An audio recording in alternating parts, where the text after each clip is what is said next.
Hi. Do you hate drinking laws? I sure do. I'm Harris McLean, and if you're like me, you're under 21, which means it's illegal for you to consume alcohol, and this will be very relevant to you. I think we should lower the drinking age. A little bit of background on the United States drinking laws is that you must be 21 to legally consume alcohol. And if you are caught in violation of that, it's a misdemeanor. Now you may ask, why should we be lowering the drinking age? Well, first off is that it's some very big consequences for a small crime. For me as a pilot, if I'm caught with minor in possession, that could rule me out of many jobs in the future. Now, yes, this is my own fault and that was my decision, but still has a very big effect on my future for something that is really objectively small. Another reason is that 18-year-olds, people like me, I'm 19, can go to war. I can go to war, I can be called off against my will and go and die. But I have to be 21 to consume alcohol. Doesn't make a lot of sense.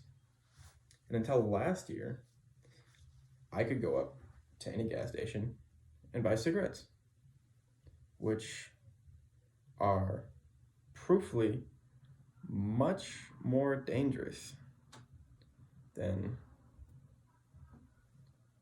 alcohol. So here's some benefits to lowering the drinking age. According to youthrights.org, there are over 100,000 cases of minor in possession each year. Now, what that could do if we lower the drinking age would be make more time and give police more time for real crimes, bigger crimes like, murders, just examples, like robbery, all that, if they're caught up with some kickback at an apartment with a bunch of 20 and 19-year-olds. Doesn't really make a lot of sense.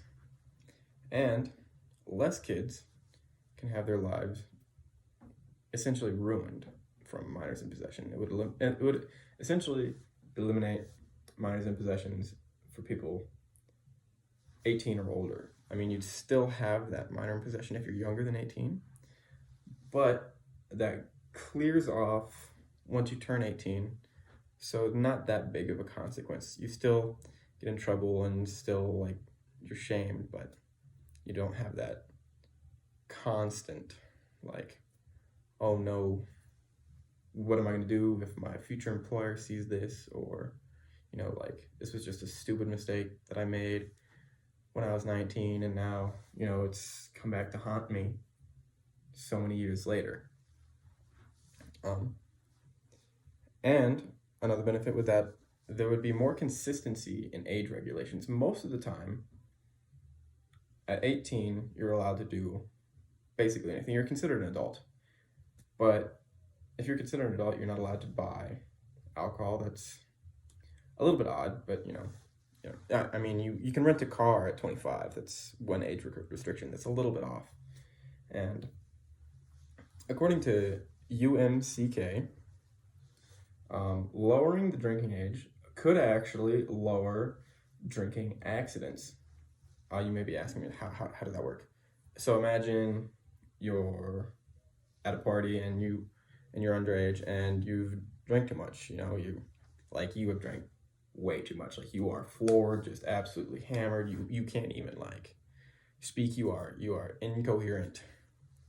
Now, what most injuries and accidents come from, according to UCMA, that aren't car accidents or stuff like that, are from people being afraid to go to the doctor because of the consequences that will ensue from drinking. You're no, don't take me to the doctor. My career's over if I get caught, And that's actually kind of a falsely put because doctors can't really release that information to police officers, but there's still that fear there from most underage people. and even overage people. That's, it's kind of people who have been drinking and driving. It's still there. It's a very in-depth and input idea. Conclusion: we should lower the drinking age. Gives more opportunities for cops. Could possibly make things safer in some senses. Makes things more fair. Like going to war, dying. You're considered an adult at 18, but you can't buy alcohol. You could have, last year you could buy cigarettes, but not anymore. And that's why we should lower the drinking age. Thank you.